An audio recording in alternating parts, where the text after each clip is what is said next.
Hello guys, welcome back. Classification of elements की ये video number second है और आज हम इंट्रोडक्शन से आगे बढ़ेंगे। तो पीरियोडिक टेबल की क्लासिफिकेशन में जब एलिमेंट्स डिस्कवर होना स्टार्ट हुए तो हर कोई साइंटिस्ट लगा हुआ था उनको अरेंज करने में कि एक सिस्टमेटिक पैटर्न बने, एक ऐसी पीरियोडिक टेबल बने ताकि हम एलिमेंट्स को बड़े ही सिस्टमेटिक तरीके से पढ़ पाएं। तो इस खोज में सबसे पहले इन 1778 जो सबसे पहले आया उसका नाम था एंटोइन लावोजायर। ठीक है, सबसे पहले।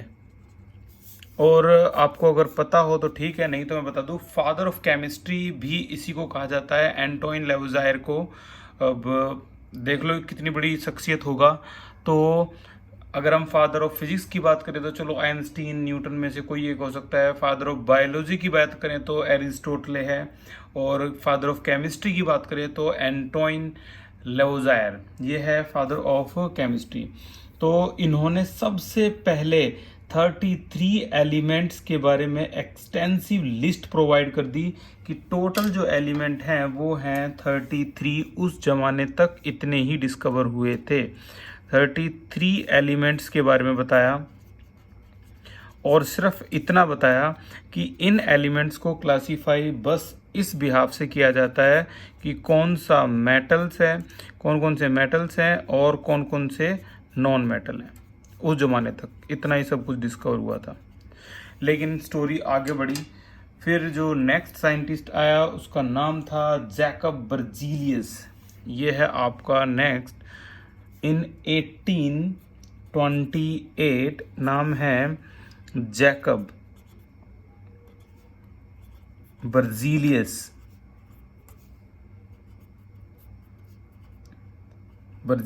ठीक है, जैकब बर्जीलियस ये एक ही नाम है।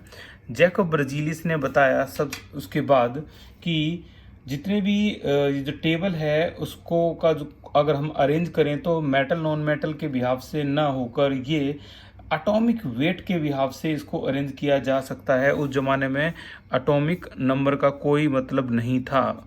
तो एटॉमिक वेट, हालांकि इतना करेक्टेड वेट के अकॉर्डिंग उसने अरेंज नहीं कर पाया इतने एलिमेंट्स को, लेकिन एटॉमिक वेट का जो कॉन्सेप्ट था वो जैकब बर्जीलियस का ही दिया हुआ था।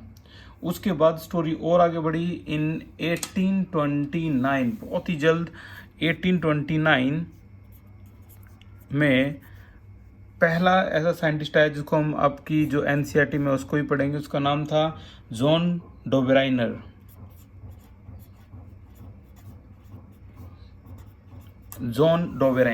ठीक है ना।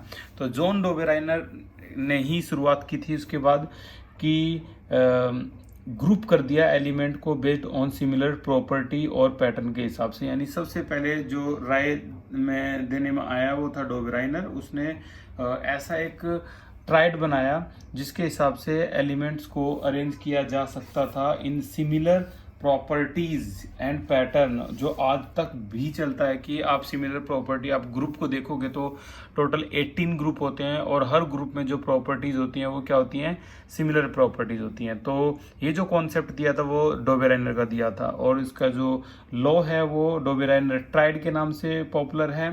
तो लॉ ऑफ ट्राइड भी इसी का ही है। तो इसने सबसे पहले जो दिया उसका नाम था लॉ ऑफ ट्राइड।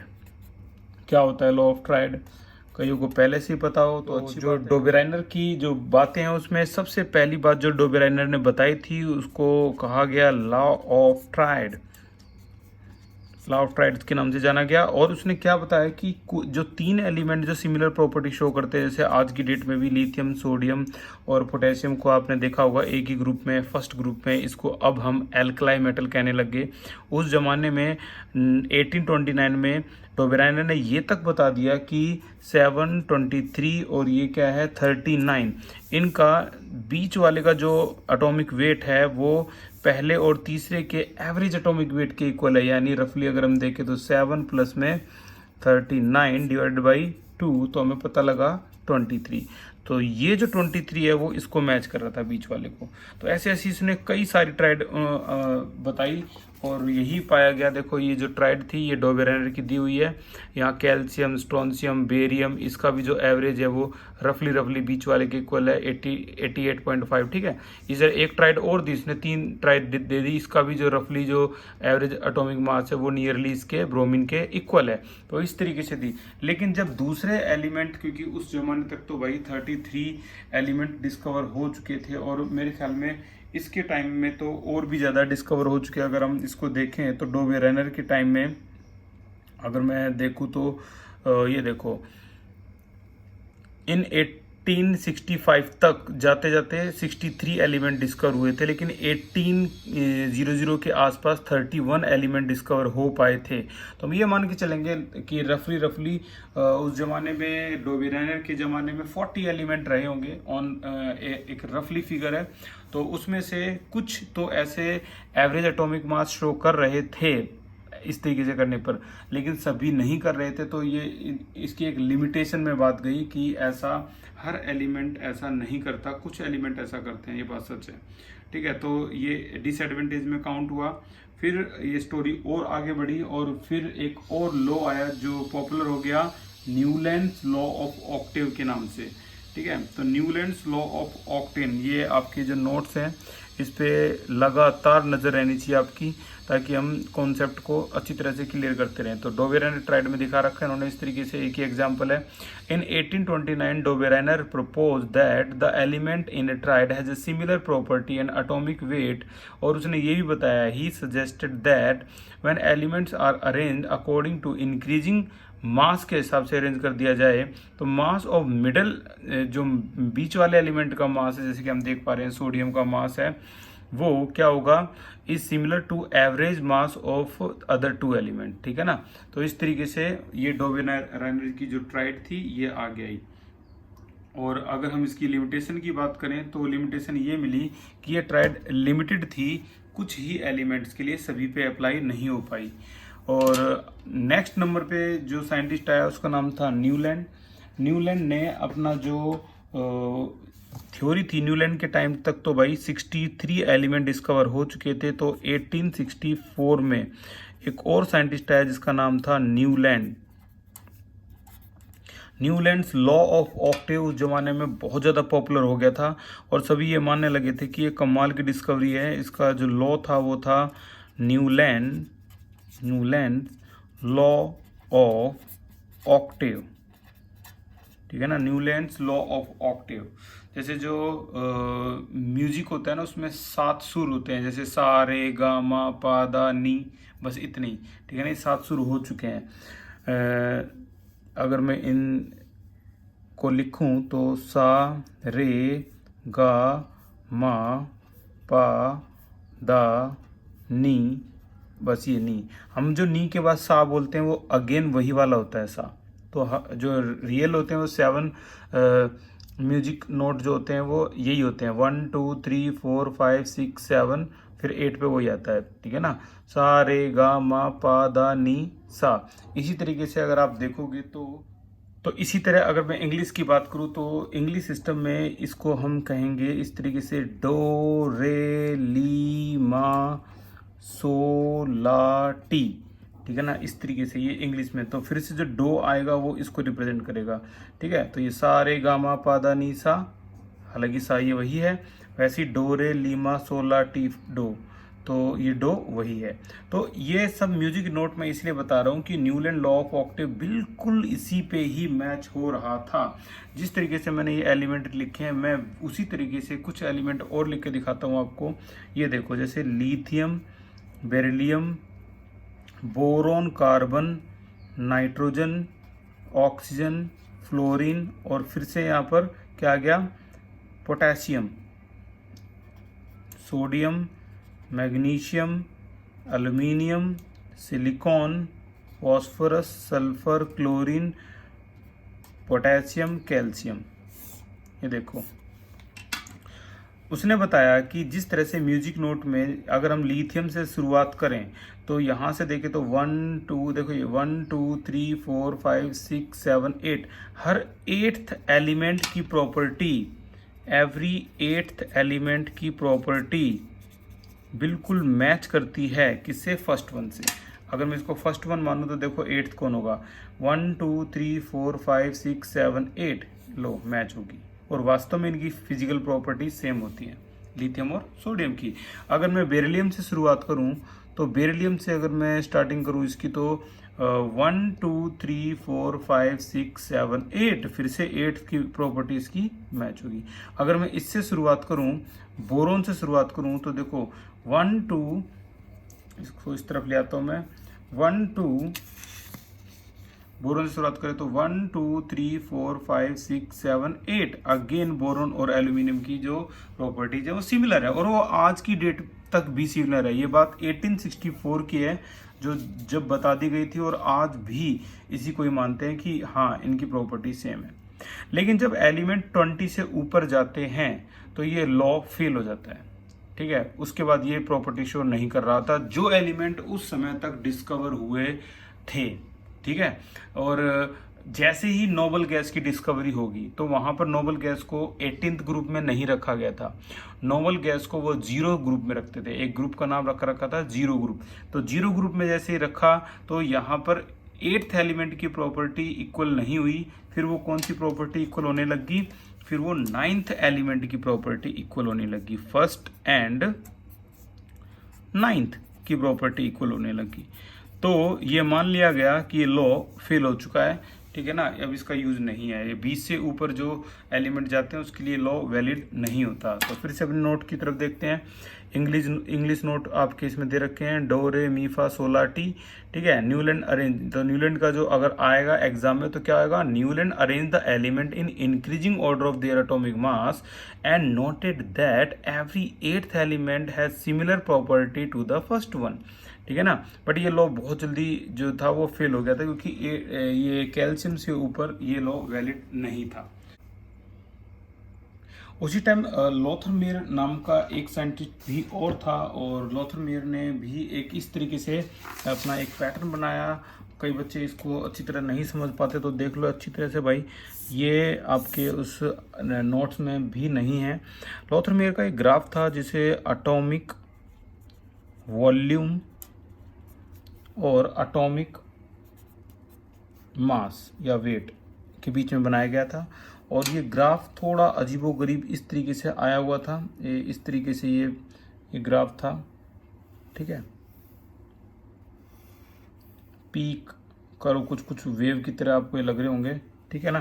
तो इस तरीके से ग्राफ आया था, ये दिया गया था किसका, लोथरमेयर। और 4 बातों का अगर आप ध्यान से देख लो इसके पैटर्न को तो आपको पूरा लोथरमेयर आपको समझ में आ जाएगा। क्या, नंबर 1, एटॉमिक जो alkaline metal occupy the peak of the curve, यानी 4 बातों का ध्यान देना है आपको, ठीक है। तो पहली बात कौन सी होगी, जो एल्कलाइन मेटल हैं वो आपको पीक पे मिलेंगे। जैसे मान लो यहाँ लिथियम है, ठीक है। इस पूरे को अगर हम रीड करें अच्छी तरह से, यहाँ आपका सोडियम है जो पीक और ग्राफ का है वो, यहाँ आपका पोटेशियम है, रबडियम है और ये सीजियम है। तो ये पीक पे जो मिलेगा वो आपको एल्कलाइन मेटल होगा, किसकी, लोथरमेयर की ग्राफ में। बड़ा सिंपली उसने अरेंज, सब अपने अपने हिसाब से अरेंज करके एलिमेंट्स को बता रहे थे उस समय की इनकी प्रॉपर्टी इस तरह से सेम हो सकती है, इनकी प्रॉपर्टी इस तरह से सेम हो सकती है। कहने का मतलब है लॉ ऑफ ट्रायड ने बताया, डोबेराइनर ने बताया कि हर 3 एलिमेंट को अगर अरेंज कर दिया जाए तो बीच वाले का जो एवरेज है, मतलब बीच वाले का जो एटॉमिक वेट है वो पहले और तीसरे के एवरेज के बराबर होगा, ठीक है। इसी तरीके से न्यूलैंड ने क्या बताया, न्यूलैंड लॉ ऑफ ऑक्टेन ने बताया कि जिस तरह से म्यूजिकल नोट होते हैं वैसे ही इनकी एलिमेंट की प्रॉपर्टी मैच होती है, ठीक है ना। तो अब लोथरमेयर ने क्या बताया, उन्होंने एक जो ग्राफ है उसको प्लॉट किया तो एटॉमिक वॉल्यूम और एटॉमिक मास के बीच में था और जो पीक ऑफ द कर्व है उन्होंने देखा कि यहाँ सारे के सारे एल्कलाइन मेटल आ रहे हैं। और अगर ध्यान से देखें तो मैंने बताया 4 बातें हैं।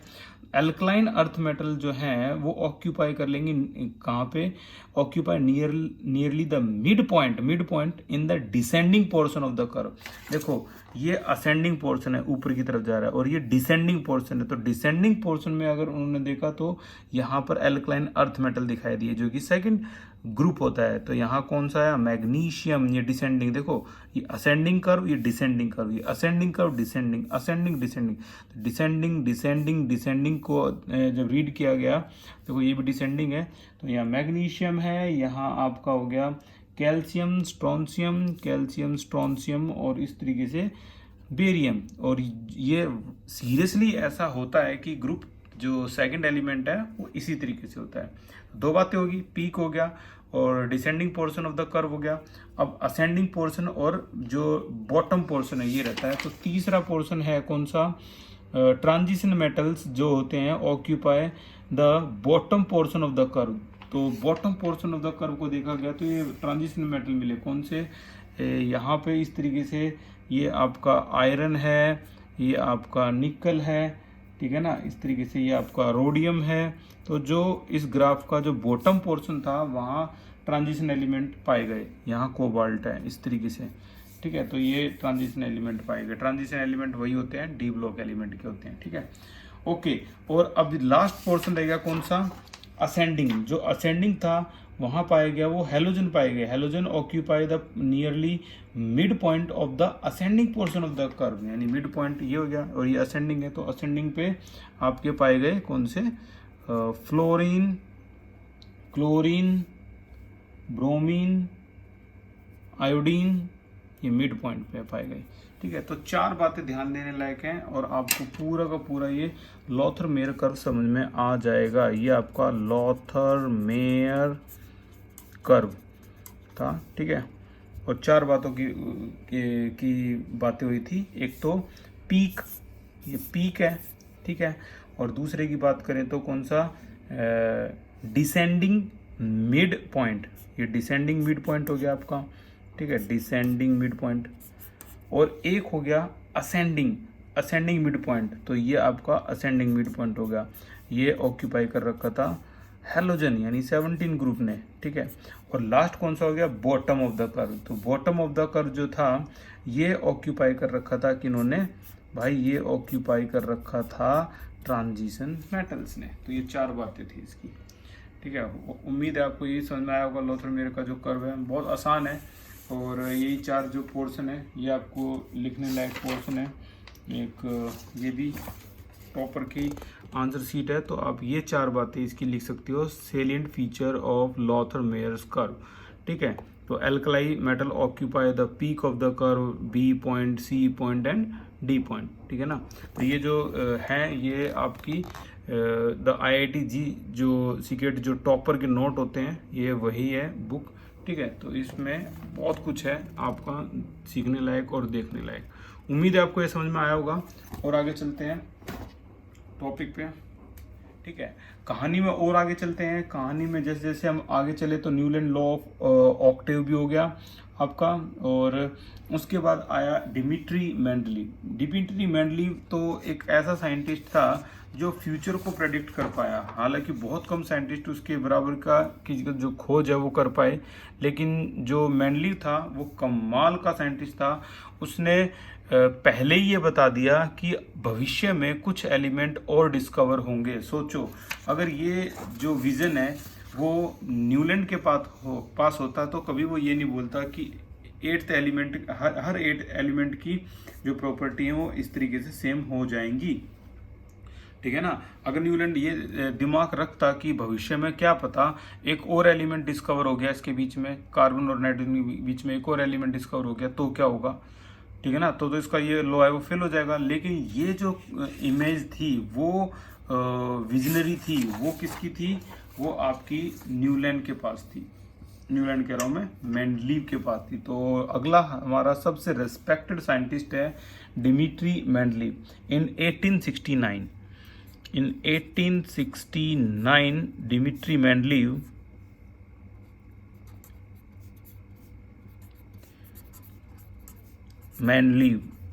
जिसकी वजह से जो लॉ है वो है Mendeleev law, Mendeleev periodic law, Mendeleev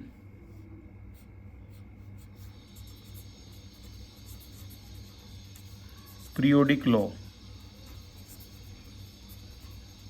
ठीक है।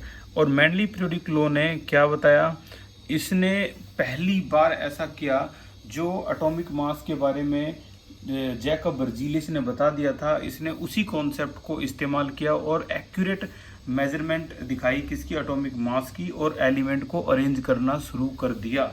जैसे मैं आपके सामने कुछ एग्जाम्पल रखूंगा तो आपको उसकी विजनरी का पता लगेगा कि हाँ यार ऐसा हो सकता था। जैसे इमेजिन करो, ये सिर्फ अज्यूम करना, आपको सीखना है कि मैंडलीव के दिमाग में क्या चल रहा था। ये देखो, मान लो या हम बोरोन की बात करें तो आज हमें पता है बोरोन का एटॉमिक मास 4 है। 4 के बाद एक और बोरोन के बाद कार्बन, कार्बन का हो गया आपका hydrogen, helium, lithium, beryllium, boron. Boron का एटॉमिक मास मान लो 8 है, ठीक है। 8 के बाद hydrogen, helium, lithium, beryllium, boron 10, 12, ठीक है, 14, 16। अब देखना एक बार ध्यान से, मान लो 10 जो है वो मास है, डिस्कवर हो चुका है ये, ठीक है ना। कोई भी एलिमेंट हो सकता है, ये एक्स या ए, ये बी, ये सी, ये डी, उस जमाने में पता नहीं था, ये मान के चलना, ठीक है। तो मान लो 10 एटॉमिक मास है किसी एलिमेंट का, ये डिस्कवर हो चुका है। फिर बी आया कोई एलिमेंट, इसका 12 है। सी आया कोई 14 है, ये मैंने वैसे ही मान रखे हैं नंबरिंग में, कोई भी, ये सी का मतलब कार्बन नहीं है, ये ABCD है, ठीक है। ये 16। अब एकदम से एक एलिमेंट आया ई, मान लो ई आया, और उसका जो मास था वो 20 है, तो आप क्या डी के बाद ई लिखोगे, ठीक है, ई को यहाँ 20 लिखोगे? नहीं। मैंडलीव ने यही किया, उसने देखा कि यार मास इसका जो गैप है, इनके गैप जो मास है वो रफली 2 का है, ठीक है ना। 10 के बाद 12, 12 के बाद 14, 14 के बाद 16, अब 18 आना चाहिए, तो उसने ये गैप छोड़ दिया कि भविष्य में यहाँ कोई ना कोई एलिमेंट आएगा, डिस्कवर होगा, और वो यहाँ फिल होगा, और उस 20 वाले को उस एक जगह छोड़ के आगे लिख दिया। यानी यहाँ पर उसने इस तरीके से ई को लिख दिया और ये एलिमेंट पे लगा दिया क्वेश्चन मार्क, जब भी आएगा हम इसको यहाँ रख देंगे, ठीक है। तो अनडिस्कवर्ड एलिमेंट के लिए उसने पहले से ही जगह छोड़ रखी थी कि कभी भी ऐसी कोई डिस्कवरी हुई तो हम उसको यहाँ पे फिल कर देंगे। ये मैंडलीव की सबसे बड़ी अचीवमेंट थी जो फ्यूचर प्रेडिक्शन में मानी जाती है। और जितने भी 63 एलिमेंट हैं, सबसे पहले एक साइंटिस्ट ने, आप इमेजिन करो कि एक साइंटिस्ट ने पूरी पीरियोडिक टेबल बना दी थी उस समय पे। आज के टाइम में जो हमारे पास मॉडर्न पीरियोडिक टेबल है वो कई सारे साइंटिस्ट और कोवर्कर ने मिलकर बनाई है। हेनरी मोसले और उसके जो कोवर्कर हैं उन्होंने सभी ने मिलकर बनाई है। लेकिन उस जमाने में मैंडलीव ने अपने आप अकेले दम पे पूरी पीरियोडिक टेबल बना दी थी, और इसीलिए उनको फादर ऑफ पीरियोडिक टेबल भी कहा जाता है। सबसे अच्छी क्लासिफिकेशन और सबसे अच्छी जो स्टडी थी वो उन्हीं की थी। तो आज भी हम कितने सालों बाद, लगभग 150 सालों बाद उनकी बनाई हुई पीरियोडिक टेबल को देख रहे हैं, ठीक है ना। तो ये सिर्फ अकेले मैंडलीव की बनाई हुई थी। 0 ग्रुप ऐसा रखा हुआ था जिसमें सिर्फ और सिर्फ नोबल गैस आएंगी, ठीक है ना। हालांकि ये परफेक्ट तो नहीं थी, बट अकेले एक साइंटिस्ट ने इतना सब कुछ बना देना, तो ये भी बहुत बड़ी बात थी। और इसमें भी कुछ ना कुछ कमियां निकाली गई फिर बाद में, ठीक है। तो हम एक बार स्टडी करते हैं मैंडलीव पीरियोडिक लॉ के बारे में। हमारे जो नोट्स में हमें अच्छी तरह से नोट करना है वो, तो मैंडलीव पीरियोडिक लॉ क्या बताता है? मैंडलीव पीरियोडिक लॉ बताता है the physical and chemical property of element are periodic function of their atomic mass, mass के हिसाब से, ठीक है। इंपॉर्टेंट कॉन्ट्रीब्यूशन क्या है? इंपॉर्टेंट कॉन्ट्रीब्यूशन क्या था इसका? By systematic study of element, ठीक है। He left gap for undiscovered element, जो अभी तक डिस्कवर नहीं हुए उसके लिए उसने जगह छोड़ दी, जैसे मैंने बताया था इस तरीके से जगह छोड़ दी, ठीक है। ये सिर्फ एक एग्जाम्पल है, देखना भी अच्छी तरह से कैसे जगह छोड़ी। Determination of correct atomic mass अगर कोई कर पाया था वो मैंडलीव ही था, ठीक है। लिमिटेशन क्या थी भाई? Position of hydrogen was not correctly defined, वो पोजीशन ऑफ हाइड्रोजन को करेक्टली डिफाइन नहीं कर पाया। अच्छा, position of isotope was incorrect, अब वो तो होनी थी यार। अब आप खुद ही देखो, आप उनकी जगह होते तो आप भी वही करते। जैसे मान लो आपने आज की डेट में तो आइसोटोप देखे हैं, क्लोरीन का 35 भी होता है, क्लोरीन का 37 भी होता है, याद है ना। तो मेंडलीव ने सोचा कि यार ये जो क्लोरीन है एक्स, ये 35 है, ये कोई है एलिमेंट, ये क्लोरीन का आइसोटोप तो उस टाइम डिस्कवर हुआ ही नहीं था, ये भी कोई एलिमेंट वाई है, ये 37 है। तो उसने क्या किया, इनके एटॉमिक मास के बिहाफ पे इनको अलग अलग कैटेगरी में रख दिया। और जबकि आज की डेट में जितने भी आइसोटोप है, जैसे हाइड्रोजन के 3 आइसोटोप हैं, वो हाइड्रोजन के ही जगह पे आते हैं। कार्बन के 3 आइसोटोप हैं, वो कार्बन की जगह पे ही आएंगे, ठीक है ना। तो उस समय आइसोटोप की जो पोजीशन थी वो अलग अलग कर दी गई थी मेंडलीव के द्वारा, ठीक है। आगे हम अगर देखें तो और लिमिटेशन में क्या है, लेंथेनॉइड एंड एक्टिनॉइड जो कि आज बिल्कुल अलग है, do not find proper place in the periodic table, उस समय नहीं हो पाया। अच्छा, जो मॉडर्न पीरियोडिक लॉ है, जो सबसे पहले अगर इसके बारे में बात की जाए तो हेनरी मोसले को ही कहेंगे।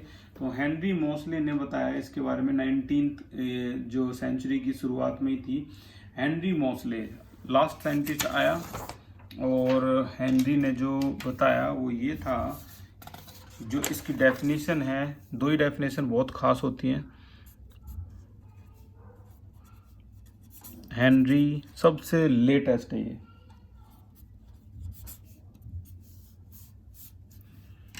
तो क्या बताया, इन 1913 में जो लॉ दिया उसमें ये बताया कि the physical and chemical property, ऊपर भी यही था देखो, the physical and chemical property are periodic function of their atomic weight या एटॉमिक मास। इसका क्या था, the physical and chemical property of the element are periodic function of their atomic number.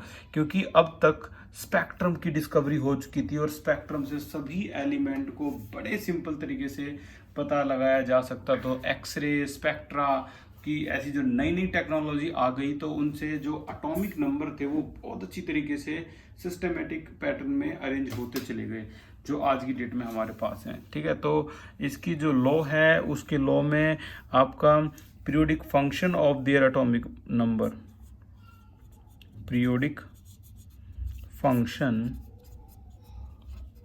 Of their atomic number में हम जाएंगे, atomic number, ठीक है। तो जितने भी हमने अभी तक पढ़े हैं उन सभी में उनकी लिमिटेशन और उनकी जो डेफिनेशन है, आपको ये तो ज़रूर करनी है, ठीक है। तो अभी हम जो सीखने वाले हैं एक और नई टर्म, और वो है आप किसी भी एलिमेंट का इसमें क्या बता सकते हो, इलेक्ट्रॉनिक कॉन्फ़िगरेशन। तो मेंडलीव की एडवांटेज और डिसएडवांटेज के अलावा अगर हम एनसीईआरटी को देखें तो यहाँ पर आपको अंडरलाइन करना चाहिए। देखो, इस तरीके से उन्होंने ए का एल्यूमिनियम, ए का सिलिकॉन का नाम दिया था। मैं आपको बता दूँ ये क्या है। मान लो उस समय, मान लो क्या पहले से ही गैलियम और जर्मेनियम उस टाइम में डिस्कवर नहीं हुए थे, तो उन्होंने गैलियम और जर्मेनियम, देखो इस तरीके से, ये अगर आपने ओरिजिनल ट्रेंड देखा है तो उसमें आपने ये देखा होगा कि college student get some problem, ये आज की डेट में है, और बहादुर अली गया इन तमिल, ठीक है, इस तरीके से। तो उस टाइम पे गैलियम और जर्मेनियम डिस्कवर नहीं हुए थे, तो मैं यहाँ से इनको क्रॉस कर देता हूँ, ये उस टाइम नहीं थे, और इसलिए उन्होंने इनका नाम क्या रखा, इसकी जस्ट नीचे इसका नाम लिख दिया एका, जो कि एक संस्कृत वर्ड था, एका एल्यूमिनियम, और इसके नीचे जो इसकी जगह नाम रख दिया एका सिलिकॉन, ठीक है ना। इसका मतलब है एक एलिमेंट डिस्कवर होगा फ्यूचर में और उसका नाम यहाँ पर रखा जाएगा, और यहाँ पर सिलिकॉन के जस्ट नीचे जो अनडिस्कवर एलिमेंट के लिए गैप छोड़ दिए थे। तो ये अब आप रीड करोगे तो आपको समझ में आएगा, he left gap under aluminium and a gap under silicon and called these element eka aluminum eka silicon mainly predicted not only the existence of gallium and germanium but also described some of their general physical properties, यानी उस element जो कि discover हुए भी नहीं है और उनकी पहले से ही प्रॉपर्टी, फिजिकल प्रॉपर्टी बता दी गई थी, ठीक है। तो अभी हम चलने वाले हैं कुछ नए टॉपिक्स की तरफ। और अब हम पूरी पीरियोडिक टेबल की कहीं से भी क्या इलेक्ट्रॉनिक कॉन्फ़िगरेशन कर सकते हैं। तो स्टार्ट करते हैं। पूरी पीरियोडिक टेबल में किसी भी एलिमेंट की आप इलेक्ट्रॉनिक कॉन्फ़िगरेशन कैसे कर सकते हो। तो ये करने से पहले मैं कुछ रूल लिख देता हूँ यहाँ पे। उन रूल को आपको फॉलो करना है। रूल कुछ ये हैं, जैसे आप पीरियोडिक टेबल में पहला पीरियड देखते हो तो पहले फर्स्ट पीरियड का जो एंड है, ये देखो ये फर्स्ट पीरियड है, और फर्स्ट पीरियड का जो एंड होता है वो वाला एलिमेंट का नाम है हीलियम। ठीक है। इसी तरह से सेकंड पीरियड का जो एंड है वहाँ होगा नियोन। थर्ड पीरियड इसी तरीके से आर्गन, क्रिप्टन, जीनॉन, रेडॉन, और यहाँ अन ऑक्टियम। आपको क्या करना है, इनका एटॉमिक नंबर भी याद करना है। ये 2 है, ये 10 है, मैंने लास्ट क्लास में बताया था। आर्गन है तो आपका हो जाएगा ये 18, क्रिप्टोन है तो 36, जीनोन है तो 54, और यहाँ रेडोन है तो 86, और ये हो गया आपका 118, 118। ठीक है। तो ये फर्स्ट पीरियड है। और यहाँ अगर मैं बात करूँ तो ये क्या है, सेकंड पीरियड। ये सेकंड पीरियड का एंड यहाँ पे होगा। इसी तरीके से थर्ड पीरियड, इसका एंड यहाँ होगा। इसी तरीके से फोर्थ पीरियड, इसका एंड यहाँ होगा फोर्थ पीरियड का। इसी तरीके से फिफ्थ पीरियड, पूरे पीरियड का एंड यहाँ होगा। सिक्स्थ पीरियड, इसका एंड यहाँ होगा। और सेवन्थ पीरियड, इसका एंड यहाँ होगा। ठीक है। तो अब याद रखना कि जो एफ ब्लॉक एलिमेंट है उसकी एंट्री होती है सिक्स्थ और सेवन्थ में। याद होगा आपको, सिक्स्थ में ही आता है क्या आपका लेंथेनम, और सेवन्थ में ही आता है क्या एक्टीनियम। ठीक है। तो एंट्री जो होती है एफ ब्लॉक एलिमेंट की वो सिक्स्थ और सेवन्थ में होती है।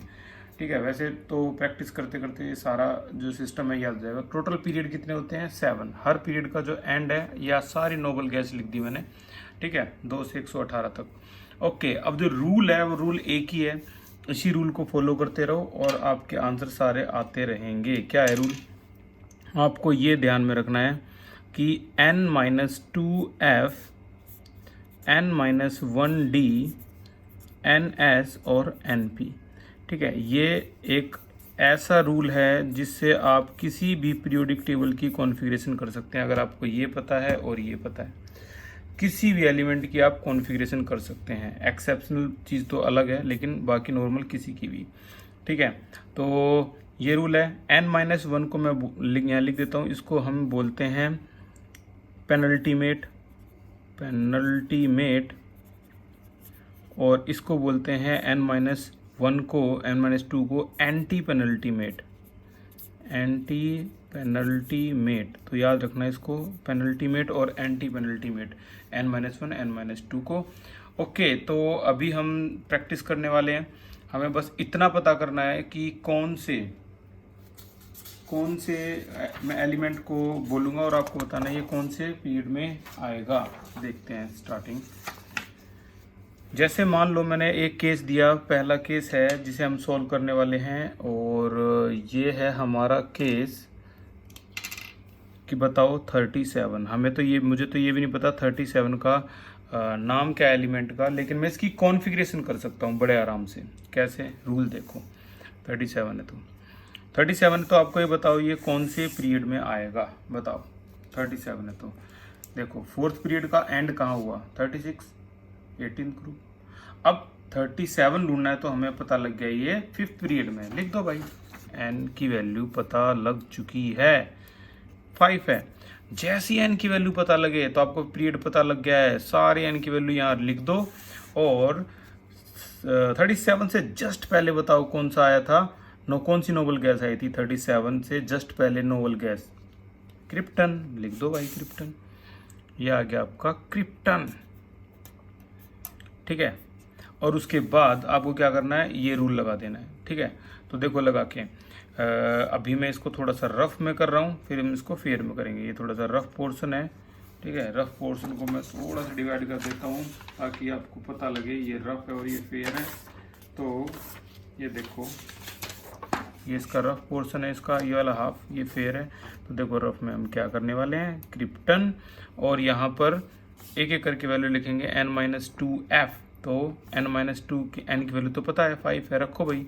5 - 2 3f, 5 - 1 4d, 5 यहाँ 5 रखो 5s 5p। ठीक है, ये हो गया। अब इलेक्ट्रॉन भरने हैं आपको, कैसे अगला प्रोसेस। तो इलेक्ट्रॉन तो यहाँ तक क्रिप्ट ने कितने कवर कर लिए 36। अब यहाँ पर आपको थोड़ी देर के लिए ये देखना है क्या 3 के साथ f होता है। आंसर है नॉट पॉसिबल, 3f होता ही नहीं, नॉट पॉसिबल।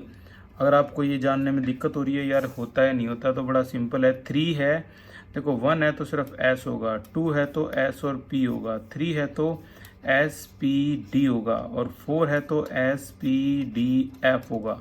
तो 3 में तो f नहीं है, नॉट पॉसिबल, इसे हटा दो। अब जो भी बच गया यहाँ लिख दो 4d 5s 5p, ये लिख दो।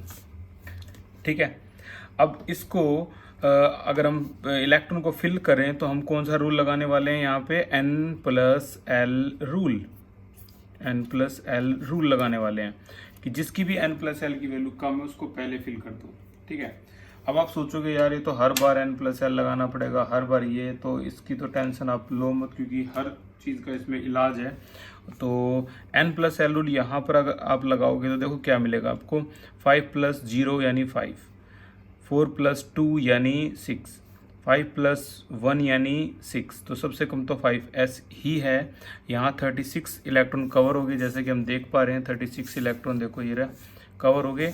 तो अगला एक इलेक्ट्रॉन कहाँ जाएगा, जहाँ n+l की वैल्यू कम होगी, यहाँ आ गया, यहाँ 0, यहाँ 0, and your final answer will be krypton 5s1। This is your final answer. तो कुल मिला के अगर हम स्टेप काउंट करें तो फर्स्ट स्टेप आपको ये लर्न करना है, दूसरा स्टेप आपको ये लर्न करना है, तीसरा स्टेप जैसे ही वैल्यू n की पता लगे तो आपको यहाँ पुट कर देनी है, और फोर्थ स्टेप क्या है, जो भी पॉसिबल नहीं है वो यहाँ से निकाल दो, जो भी आया लिख दो। और 5 और लास्ट स्टेप क्या है, n+l के हिसाब से इलेक्ट्रॉन को फिल कर दो। अब वैसे तो होने को तो 5 स्टेप हैं, तो 5 स्टेप में मैं बता दूं n+l रूल के बारे में। देखो कभी भी अगर n की वैल्यू यहाँ पर n की वैल्यू चलो 5 थी, यहाँ तो 6 होती, तो देखो क्या होता, 6 - 2 यानी 4f 5d 6s 6p। सभी में n+l रूल लगाओ, n+l रूल। तो 4 + 3 7, 5 + 2 7, 6 + 0 6, 6 + 1 7। तो भाई हर बार आपको पहले किसको भरना है, s को। हर बार आपको पहले उसके बाद किसको भरना है, देखो 7 7 7 तो सेम है ना, तो किसके हिसाब से चलेंगे, n की वैल्यू। बताओ n की वैल्यू किसकी कम है, 4f, यानी पहले s को भरो फिर f को भरो, उसके बाद किसको भरना है, n की वैल्यू देखो किसकी कम है, ये तो हो गया, ये हमारा ख़त्म हो गया, ये ख़त्म हो गया, 2 रह गए। n की वैल्यू d की कम है तो फिर d को भरो, और लास्ट में जाके p को भरो, यानी इसके अकॉर्डिंग हर बार इलेक्ट्रॉनिक कॉन्फ़िगरेशन होगी पूरी पीरियोडिक टेबल में। तो 5th रूल तो एक तरह से नेगलेक्ट ही हो गया, आपको हमेशा पहले पता होगा, पहले s को भरना है फिर f को फिर d को फिर p को, सिंपल यार। ठीक है, थोड़ी और प्रैक्टिस कर लेते हैं एक बार और, तो हो गया। चलो एक प्रैक्टिस और करेंगे, उसके बाद तो खैर आपको इतने परफेक्ट हो जाओगे कि पता ही लग जाएगा सारा। तो एक और क्वेश्चन देख लेते हैं भाई, इसके अलावा 97, जैसे 97 है, 97 में इलेक्ट्रॉन कैसे भरेंगे, रूल क्या था, चेक करो 97 कहाँ आएगा, 86 तो यहाँ आ गया, तो जाहिर सी बात है 97 आ गया 7th। तो n की वैल्यू क्या पता लगी, 7। ओके, तो 97 से पहले वाला नोबल गैस कौन सा था, ये देखो 86 रेडॉन, तो यहाँ लिखेंगे रेडॉन। फिर अपने रूल लगा दो वही, 7 में से 2 भाई 5f, उसके बाद यहाँ माइनस करेंगे तो क्या 6d 6s 6p, और देखो सभी पॉसिबल है। क्या 5 के साथ f आ सकता है, हाँ जी, 5 के साथ s p d f g भी आएगा, ठीक है ना, तो यहाँ आ सकता है, यहाँ सभी पॉसिबल है। तो पॉसिबिलिटी देखने के बाद यहाँ कितने इलेक्ट्रॉन कवर कर दिए इसने, 86 रेडॉन ने। तो 86 के बाद बताओ अब आप किस में पहले इलेक्ट्रॉन भरेंगे, अभी भी मैंने बताया था ना लॉजिक, पहले एस में, फिर एफ में, फिर डी में, फिर पी में। अगर आप चाहो तो यहाँ भी n+l लगा लो, हर बार वो यही पैटर्न दिखाएगा आपकी। अब की बार इसमें लगाओगे तो आपका आंसर आ जाएगा 8 8 7 8, ठीक है ना। अभी भी आप इसी को पहले भरने वाले हो एस को। अगर इन सभी में n+l रूल लगाओगे तो आपका ये पैटर्न आ जाएगा। तो आप इसमें सबसे पहले किसको भरोगे, एस को, तो एस में भर दो भाई 2। 86 + 2 88। अब अगला नंबर है एफ का, तो एफ में फिल करेंगे हम कितने, 88 के बाद जितने भी बच गए भाई, इसमें बच गए आपके 9, तो 9 इलेक्ट्रॉन यहाँ आ गए, यहाँ कुछ नहीं बचा तो 0 0, ठीक है ना। क्योंकि 88 और 9 97, तो 0 0 को हटा दो। Your final answer is 5F9 6S2। This is your configuration of radon. If you like to check this then you can check, क्या रेडॉन की यही कॉन्फ़िगरेशन है, सॉरी 97 की। तो अभी मैं आपको दिखा देता हूं कि इसकी यही कॉन्फ़िगरेशन है। ओके 97, ये देखो 97 पे जाते हैं हम, तो 97 कहाँ पे है, ये देखो 97 बर्केलियम है, और बर्केलियम में कॉन्फ़िगरेशन देखो 5F9 6D0 जो हमने हटा दिया, और 7S2 n की वैल्यू 7 है, तो सॉरी ये तो 6 था, तो यहाँ 7 होगा, नो डाउट। किसी को तो पहले ही पता लग गया होगा, बस बैठा बैठा हंस रहा होगा वो। तो 7S2 होगा, क्योंकि n की वैल्यू 7 तो हर जगह रखनी ना हमें, 7 7 7 -1 6D, ठीक है ना। 7 - 2 5F, तो ये हो गया। एक लास्ट प्रैक्टिस और करते हैं, फिर मैं होमवर्क दूंगा, वो आपको खुद करना है घर पे। एक लास्ट प्रैक्टिस और कर लेते हैं, जैसे 48 का क्या होगा। चलो 48 का भी चेक करते हैं भाई। 48 तो चेक कर लो कौन सी में आ गया, 54 है यहाँ, तो 36 के बाद 48 आएगा, 5th में पता लग गया। n की वैल्यू 5, जैसे n की वैल्यू 5 आ जाए तो 48 से जस्ट पहले वाला नोबल कौन सा था, 36, जिसका नाम है क्रिप्टन। और हम वही लिखने वाले हैं अभी। n की वैल्यू 5 को यहाँ रखेंगे तो 5 - 2 क्या आएगा, 3F। तो लिखने की जरूरत है क्या, 3F होता ही नहीं यार 3F, तो अब तो पता ही लगे अगर होगा इसमें। ये आ गया आपका 4D 5S 5P, और फिलअप करोगे तो 48 तो हो ही गए, और नहीं 36 तो हो ही गए। 36 + 2 क्या हो गया बताओ, 36 + 2 38। 38 के बाद अब किस में जाओगे, F में, F तो है नहीं, उसके बाद किस में जाओगे, D में। ये देखो सब पता है, पहले S फिर F फिर D फिर P, कैसे, n+l रूल। तो D में जाएगा तो 10 इलेक्ट्रॉन है, तो ये हो गया आपके 36 38 + 10 48, ठीक है ना। ये पूरे खत्म हो गए, तो ये 0 है, इसे हटा दो। Your final answer is krypton 4D10 5S2। This is your final answer.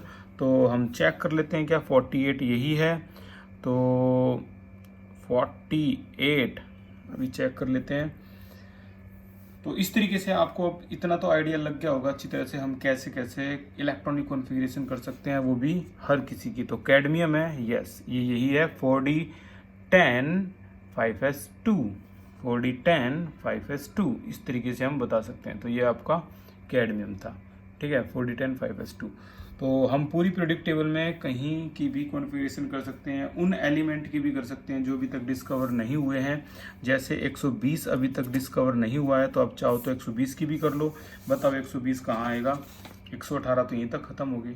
तो ज़रूर भविष्य में इन फ्यूचर एक और पीरियड आएगा 8th, तो यहाँ मैं लिख दूँ इसको नंबर 8, n की वैल्यू 8 है इनको। और इससे पहले वाला जो नोबल गैस थी अनऑक्टियम, तो यहाँ मैं लिखने वाला हूँ अनऑक्टियम, और उसके बाद ये सभी वैल्यू 8 - 2 क्या हो जाएगा, 6F 7D 8S 8P।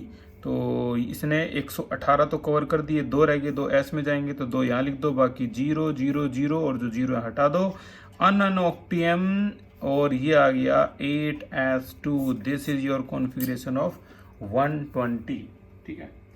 तो इस तरीके से आप किसी की भी बड़े आराम से कॉन्फ़िगरेशन कर सकते हो पीरियोडिक टेबल के अंदर। अब मैं थोड़ा होमवर्क दे रहा हूँ आपको, देखते हैं कितने बच्चे एक्यूरेट आंसर निकाल पाएंगे। तो 117 होमवर्क है, ठीक है। तो होमवर्क लिस्ट में आपका 117 है, और इसके अलावा 83 ये भी करना है, 60 ये भी करना है, और 120 तो मैंने अभी कर ही दिया है। खैर 122 ठीक है, 63 118 तो हो ही गया। खैर ओके 117 भी हो गया, ठीक है। तो आपको 1 2 3 4 5 ये 5 आंसर निकालने हैं अच्छी तरह से, ठीक है। अच्छा, कई बच्चे क्या करेंगे, इसमें और भी प्रैक्टिस करेंगे और उनके सामने प्रॉब्लम आएंगी। तो मैं बता दूं कि जो प्रॉब्लम आने वाली हैं वो ये हैं। ये देखो, कॉपर की नॉर्मल कॉन्फ़िगरेशन सभी को पता है क्या होती है, 3d9 4s2, लेकिन सच्चाई क्या है, 3d10 4s1। क्यों? Exception case, d orbital d10 is fully filled more stable.